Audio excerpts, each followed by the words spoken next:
Every pregnancy needs utmost care and attention. But certain pregnancies need a little extra attention. An RH negative mother carrying an RH positive baby is at increased risk of complications. BSV is at the forefront to ensure safe delivery in every RH negative pregnancy.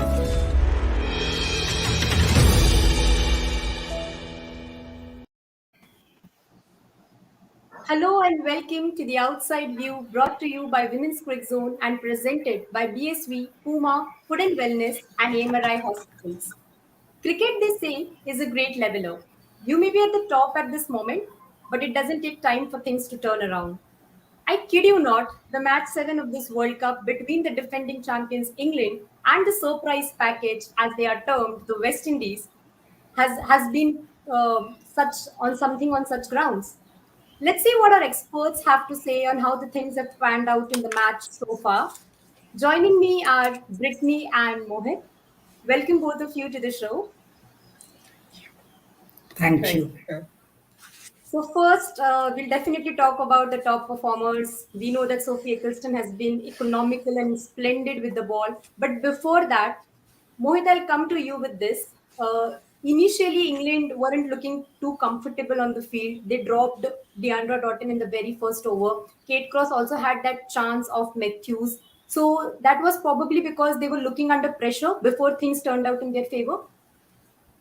Yeah, I think they didn't look sharp at all in the field in the initial stages. Like of the very first ball, you generally expect players to be all tuned in and energetic. And that was a fairly straightforward catch, which Lauren Winfield Hill dropped. And I think like Doughton and Matthews are the kind of players who can capitalize and make the most of missed opportunities. So yeah, I think they like took full toll of that, and the power play score that they had at the end of 10 overs was the best in this World Cup by some distance. So it could have cost England, but like you said, Ecclestone then managed to turn things around. Definitely. Also joining us in the show is Julia. So welcome, Julia, as well. So your Thank first you. thoughts on how England started their innings? They looked a bit under pressure, not too good in the field initially in the initial stages of the game. Yeah, well, I just heard Mohit obviously just mentioning the fact that they dropped a lot of catches early, and you can't be giving chances to someone like Hayley Matthews and Deandra Doughton, particularly in the form that they're in. I think the big trick that they missed was that they just continued to bowl pace for far too long at the West Indies batters. They were loving the ball coming on, and the second they put the spinners on, whether it was Sophie Ecclestone or even Heather Knight, they just dried up the runs straight away. So to me, they probably just persisted with that same formula that they've been using just a little bit too long, and probably needed to adapt a little sooner. Coming to you, Brittany, next. Some magnificent boundaries from Matthews today. A good opening partnership between Deandra Doughton and Hayley Matthews. So your thoughts on that helped West Indies to get a good start? Very much so. We spoke in the past about how important West Indies top order is, and we saw that again. Matthews and Dutton delivered. A little bit of luck was on our side that those catches were dropped, but after those catches were stopped, you saw the pressure West Indies openers put on England. For me, it seems like England look a little. I guess tired. I know they just came off the Ashes and came from a tough game against Australia. But I find like in the opening 10, 15 overs, the energy was a little bit down. Also, Brittany, the stats say that the top four batters in the West Indies lineup, they averaged below 20 against England. But today we saw that Deandra Doughton and Matthews just didn't have any of that thought in their mind. They, like in the 69 of 0, their highest in World Cup ever, the opening partnership. And that was like something that helped the team to, if West Indies would have taken that momentum further, the game was in West Indies' hand. Yes, for the past couple of years, we know Dutton and Matthews both have trouble facing the Pacers in terms of those short balls. But you see that they have been putting in a lot of work. And unfortunately, England did not do their homework and looked at the game where Pakistan played Australia, how impressive they were against the short ball, and England came today with the same intention of trying to go short to West Indies, but unfortunately it did not work out for them, and it's happy that it worked out for West Indies instead. Your thoughts as well, Julia, on the opening partnership between Deandra Doughton and Hayley Matthews. They just looked unstoppable, and also the fact that no initial wickets falling on at the University Oval. What's it with the conditions? Yeah, well, they seem to have a pretty clear plan of going out there and attacking the bowlers. My only point, and I've mentioned this in previous games as well, is that it's great to have these big hitters, but they've also got to be able to rotate the strike and get those singles as well. And we didn't really see that at all between Hayley Matthews and Deandra Doughton. They didn't really know what to do once the pace was taken off. They just got a little stuck. And I think if they'd really been working on their touch a little bit, as well as hitting the big shots when they were there, I think that would have helped probably expand and continue to get that partnership ticking over, and maybe allow them to play the spinners a little bit better when they came on with the pace off. So West Indies looked pretty comfortable against the Pacers initially, Mohit, but then they were struggling when the spinners came into the attack. But we know that West Indies themselves, they have some quality spinners in their side. What do you think could be the reason and behind the same?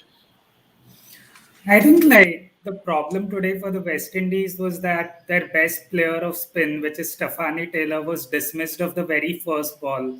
Otherwise, she's someone who can easily control the middle overs and maneuver the strike well against the spinners. So I think that is something that caused them. And the other thing is like the pitch here was turning a fair bit, and someone with Sophie Ecclestone's height can take a lot of advantage of a pitch which is turning and gripping. So I think the West Indies bowler batter struggled with the pace at which Sophie Ecclestone bowls, and because they lost 4 wickets back to back, they couldn't even attack Heather Knight, which they would have in any other situation.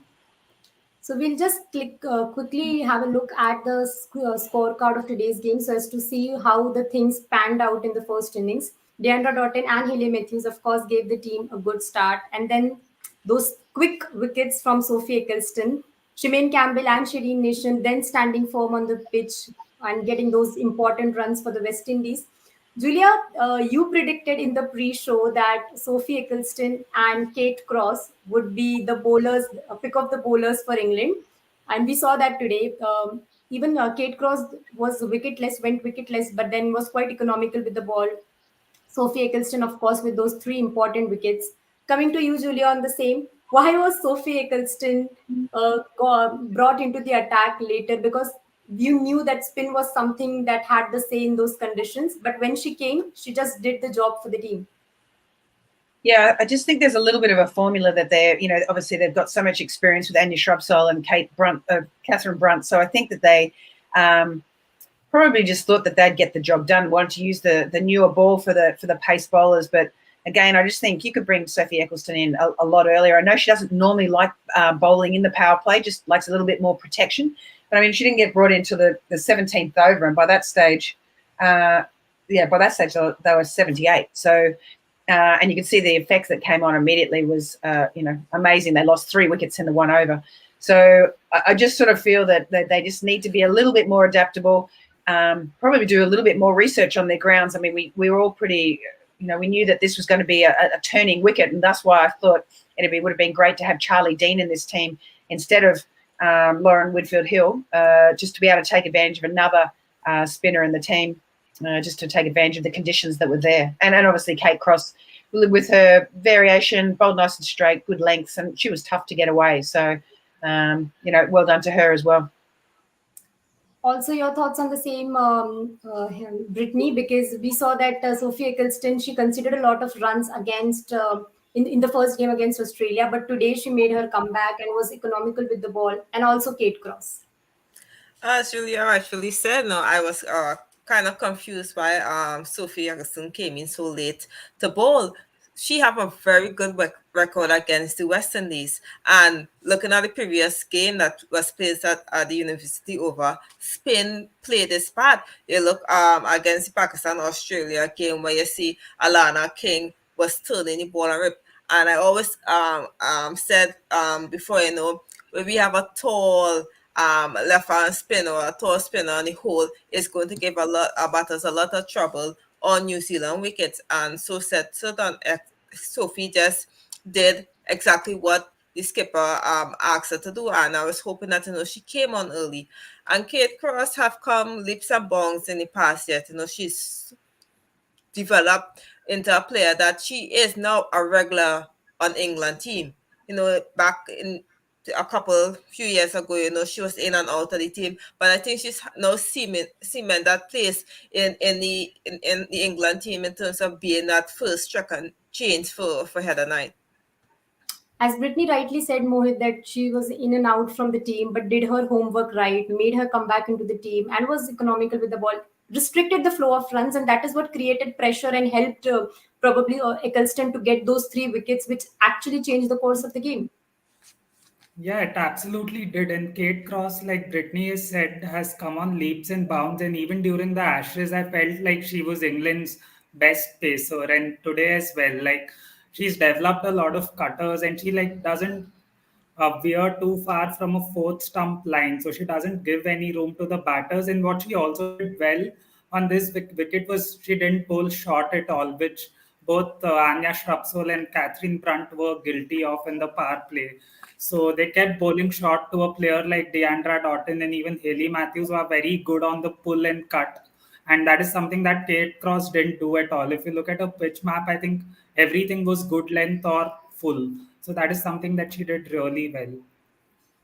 Also, Brittany, at the end, CHEDEAN Nation and Campbell taking the responsibility for the team and building in a partnership of 100 runs that actually helped West Indies to put a respectable total on the board. 226 is what England are going to chase. How important was that partnership and both of them taking that role to take the team to that total?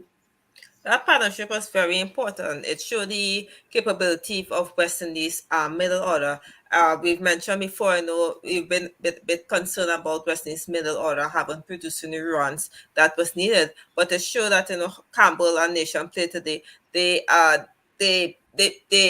planned their innings well. For me, you just lost 3-4 quick wickets. They had time to to allow the Sam to get in the game. And as you see in the end, how Nation and Campbell inside the flourish. So I'm very excited that so early in the tournament that they have some runs under their belt.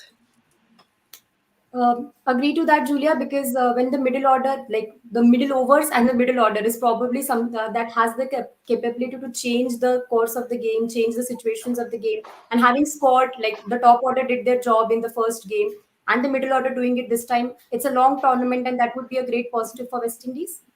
Absolutely. That's what we were talking about again in the pre-game, was the fact that had a few starts with Taylor, Nation and both Campbell all getting starts, which was fantastic. And they were needed today, obviously. Sometimes it's not always going to come off with Matthews and Doughton. And that extra pressure of losing 3 wickets in the 1 over put a lot of pressure on that middle order. And I thought that SHEMAINE, Campbell and Nation both handled that really, really well. Probably took a little too long to start accelerating. I think they saw at the end there, they got plenty of runs in that sort of last sort of 5 overs, where maybe they could have gone a little earlier with only 4 wickets down and maybe, really pushed it, getting that 250, which I think would be a lot more competitive. At the same time, it looks like the West Indies got a couple options. Hayley Matthews has been bowling beautifully with her little off spinners. And I think that they're a big chance of maybe trying to defend this against England, that may be down a little bit on confidence. Yeah, your thoughts on the same, Mohit, and very important partnership for West Indies, and 226 is what England will have to chase. Probably West Indies have a couple of spinners, effective spinners in their side, and they would try their best to not make it a cakewalk for England. I don't think it's going to be a cakewalk for England at all, because West Indies have very good spinners, quality spinners, and in Hayley Matthews and Stephanie Taylor, they have 2 tall spinners who bowl at a good pace and can get a lot of assistance out of this wicket. In England, predominantly is full of right-handers, but both Taylor and Matthews bowl equally well to right-handers as well. And obviously, they also have someone like Anisa Mohammed, who's vastly experienced, has played a lot in these conditions, and has a lot of World Cup experience as well. So potentially West Indies could get 30 overs as well out of the 3 of them, depending on how fit Stephanie Taylor is, because she's not been bowling a lot. She didn't bowl in the last match, but on this pitch, even Heather Knight like got through 7 overs. So Taylor's West Indies is all-time leading wicket taker at the ODI World Cup. So I would expect her to like step up and bowl her full quota here. Of course, the other thing that stood out in today's match was Amy Jones behind the wickets. So, about a wicketkeeper to someone who has been a wicketkeeper, Julia, Amy Jones looked very good and clean behind the stumps today. Has been doing that job for long for England. Your thoughts on her today? Yeah, I thought she was excellent. Majority of the time, obviously, she just missed that run out. A little excited, came up a little too early, but generally, yeah, she's dealt with it well because there was a bit of spit in the wicket. You know, it was really popping for the spinners particularly, and she was tracking it really, really nicely. My only concern with Amy Jones is she maybe comes up way too early. She sort of comes up in the 6th over and doesn't ever go back, and all that does is provide there's potentially a chance of missing some edges that may come later in the innings. If batters aren't actually approaching and going down the wicket, there's no real need for her to be standing up and potentially missing out on those edges, particularly if it is swinging around a little bit. Probably more so for Brunt earlier, but or even just putting in the slip so that if you are going to come up to the wicket, let's put that slip in. So there's a bit of pressure on the batter by having the keeper up, but also you're not going to lose that option of getting that nick behind the wicket. But yeah, her hands up to the stumps are fantastic, and she's been doing a great job, particularly a few little loose ones down leg, which is never easy, and she's been taking those really nicely. Brittany, coming to you, you of course have been the part of that setup. Now that West Indies have scored 226, they would have wanted to score more considering the start they received. But what would be the mood in the camp right now? You have the experience of Anisa Mohammed, you have a couple of spinners in your side. So what could be the talks? How would the captain lead the team and say that whatever we have and we have to give that best? How does that follow in a team environment? I believe that the spinners, to be exact, going to be very excited, sitting down and watching the first innings and seeing, the kind of grip and turn Sophie's been getting.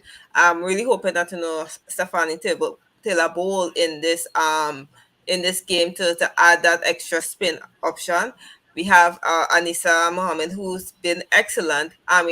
She's gonna, for me, I believe she's a natural player to get wickets on pitches like this.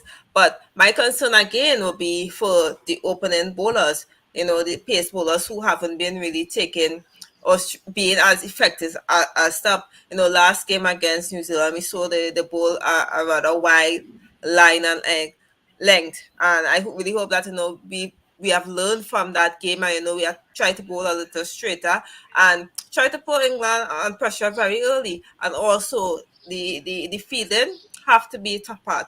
We have to assist the bowlers in any way possible, and we have to cut off as much single.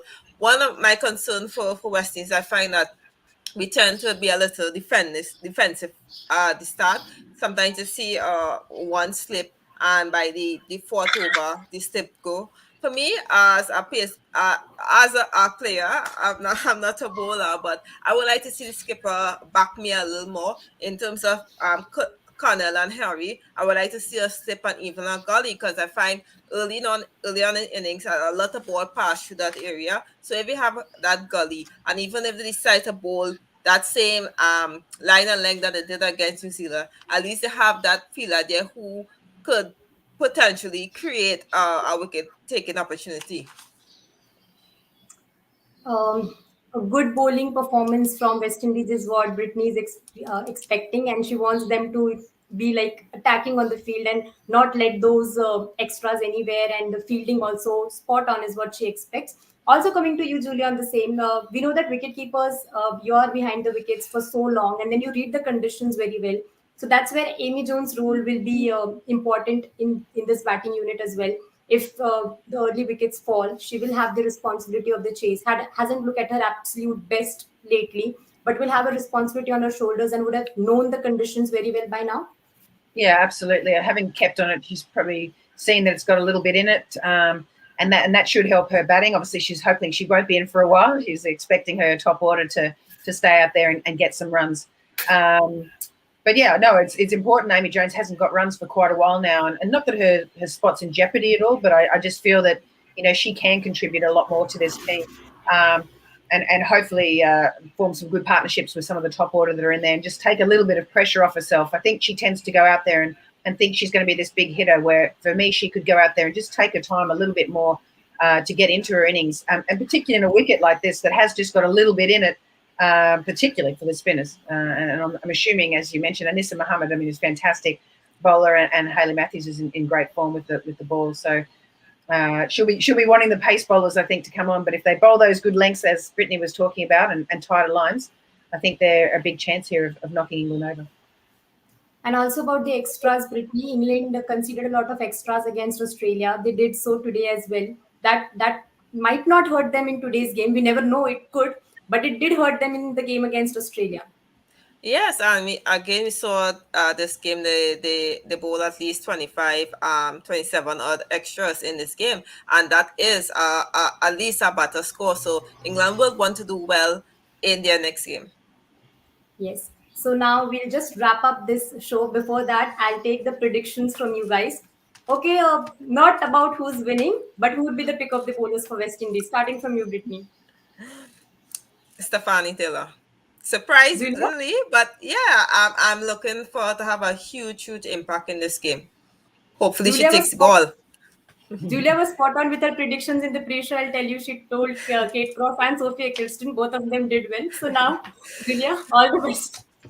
I'm going to go with Hayley Matthews. Although I love Stephanie Taylor, I just don't know if she'll bowl herself. I just don't think she's done it enough. But at the same time, if she takes a leaf out of Heather Knight's book, that went brilliantly for Heather. And maybe Stephanie, she should.